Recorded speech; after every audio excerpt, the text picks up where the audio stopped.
तीसरा अध्याय सेनापतियों सहित महिषासुर का वध।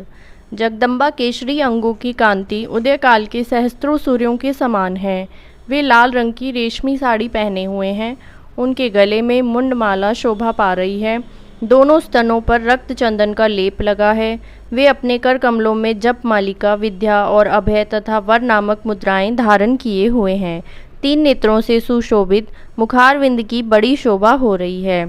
उनके मस्तक पर चंद्रमा के साथ ही रतन में मुकुट बंधा है तथा वे कमल के आसन पर विराजमान है। ऐसी देवी को मैं भक्ति पूर्वक प्रणाम करता हूँ। ऋषि कहते हैं, दैत्यों की सेना को इस प्रकार तहस नहस होते देख महादैत्य सेनापति चिक्षुर क्रोध में भरकर अंबिका देवी से युद्ध करने के लिए आगे बढ़ा। वह असुर रणभूमि में देवी के ऊपर इस प्रकार बाणों की वर्षा करने लगा जैसे बादल मेरुगिरी के शिखर पर पानी की धार बरसा रहा हो। तब देवी ने अपने बाणों से उसके बाण समूह को अनायास ही काटकर उसके घोड़ों और सारथी को भी मार डाला। साथ ही उसके धनुष तथा अत्यंत ऊंची ध्वजा को भी तत्काल काट गिराया। धनुष कट जाने पर उसके अंगों को अपने बाणों से बीन डाला।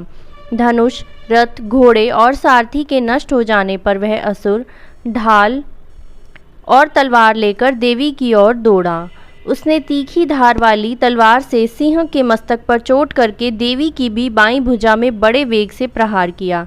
राजन, देवी की बाह पर पहुंचते ही वह तलवार टूट गई।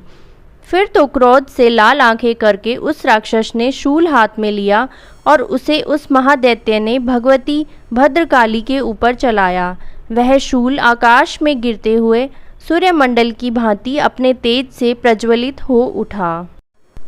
उस शूल को अपनी ओर आते देख देवी ने भी शूल का प्रहार किया।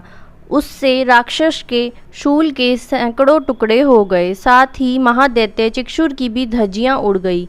वह प्राणों से हाथ धो बैठा। महिषासुर के सेनापति उस पराक्रमी चिक्षुर के मारे जाने पर देवताओं को पीड़ा देने वाला चामर हाथी पर चढ़कर आया।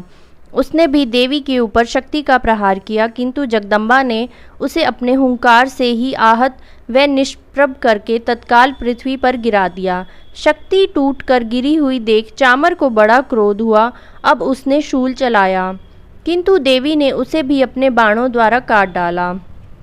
इतने में देवी का सिंह उछलकर हाथी के मस्तक पर चढ़ बैठा और उस दैत्य के साथ खूब जोर लगाकर बाहु युद्ध करने लगा। वे दोनों लड़ते लड़ते हाथी से पृथ्वी पर आ गए और अत्यंत क्रोध में भरकर एक दूसरे पर बड़े भयंकर प्रहार करने लगे। तदंतर सिंह बड़े वेग से आकाश की ओर उछला और उधर से गिरते समय उसने पंजों की मार से चामर का सिर धड़ से अलग कर दिया। इसी प्रकार उदग्र भी शिला और वृक्ष आदि की मार खाकर रणभूमि में देवी के हाथों से मारा गया तथा कराल भी दांतों, मुक्कों और थप्पड़ों की चोट से धराशायी हो गया। क्रोध में भरी हुई देवी ने गदा की चोट से उद्यत का कचूमर निकाल डाला। भिंदीपाल से वाशकल को तथा बाणों से ताम्र और अंधक को मौत के घाट उतार दिया। 3 नेत्रों वाली परमेश्वरी ने त्रिशूल से उग्रास्य, उग्रवीर्य तथा महाहनु नामक दैत्य को मार डाला। तलवार की चोट से विडाल के मस्तक को धड़ से काट गिराया। दूरधर और दुर्मुख इन दोनों को भी अपने बाणों से यमलोक भेज दिया। इस प्रकार अपनी सेना का संहार होता देख महिषासुर ने भैंसे का रूप धारण करके देवी के गणों को त्रास देना आरंभ किया। किन्हीं को थूथुन से मारकर, किन्हीं के ऊपर खुरों का प्रहार करके, किन्हीं को पूंछ से चोट पहुंचाकर, कुछ को सींगों से विदीर्ण करके, कुछ गणों को वेग से, किन्हीं को सिंहनाद से, कुछ को चक्कर देकर और कितनों को निश्वास वायु के झोंके से धराशायी कर दिया। इस प्रकार गणों की सेना को गिराकर वह असुर महादेवी के सिंह को मारने के लिए झपटा। इससे जगदम्बा को बड़ा क्रोध हुआ। उधर महापराक्रमी महिषासुर भी क्रोध में भरकर धरती को खुरों से खोदने लगा तथा अपने सींगों से ऊंचे ऊंचे पर्वतों को उठाकर फेंकने और गर्जने लगा। उसके वेग से चक्कर देने के कारण पृथ्वी शुब्ध होकर फटने लगी। उसकी पूंछ से टकराकर समुद्र सब ओर से धरती को डुबोने लगा। हिलते हुए सींगों के आघात से विदीर्ण होकर बादलों के टुकड़े टुकड़े हो गए। उसके श्वास की प्रचंड वायु के वेग से उड़े हुए सैकड़ों पर्वत आकाश से गिरने लगे। इस प्रकार क्रोध में भरे हुए उस महादैत्य को अपनी ओर आते देख चंडिका ने उसका वध करने के लिए महान क्रोध किया। उन्होंने पाश फेंककर उस महान असुर को बांध लिया। उस महासंग्राम में बंध जाने पर उसने भैंसे का रूप त्याग दिया और तत्काल सिंह के रूप में प्रकट हो गया। उस अवस्था में जगदम्बा ज्यों ही उसका मस्तक काटने के लिए उद्यत हुई, त्यों ही वह खड्गधारी पुरुष के रूप में दिखाई देने लगा। तब देवी ने तुरंत ही बाणों की वर्षा करके ढाल और तलवार के साथ उस पुरुष को भी बींध डाला। इतने में ही वह महान गजराज के रूप में परिणत हो गया तथा अपनी सूंड से देवी के विशाल सिंह को खींचने और गर्जना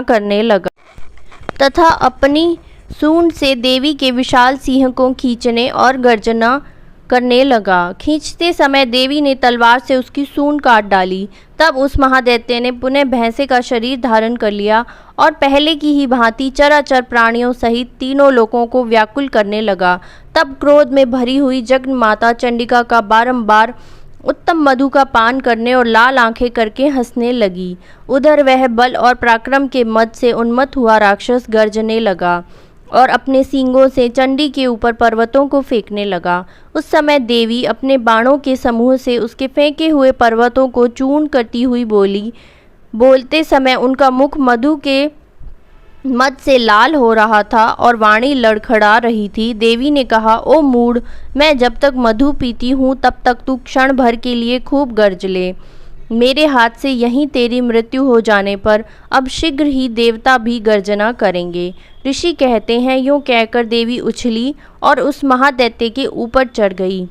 फिर अपने पैर से उसे दबाकर उन्होंने शूल से उसके कंठ में आघात किया। उनके पैर से दबा होने पर भी महिषासुर अपने मुख से दूसरे रूप में बाहर होने लगा। अभी आधे शरीर से ही वह बाहर निकलने पाया था कि देवी ने अपने प्रभाव से उसे रोक दिया। आधा निकला होने पर भी वह महादैत्य देवी से युद्ध करने लगा। तब देवी ने बहुत बड़ी तलवार से उसका मस्तक काट गिराया। फिर तो हाहाकार करती हुई दैत्यों की सारी सेना भाग गई तथा संपूर्ण देवता अत्यंत प्रसन्न हो गए। देवताओं ने दिव्य महर्षियों के साथ दुर्गा देवी का स्तवन किया। गंधर्वराज गाने लगे और अप्सराएं नृत्य करने लगी।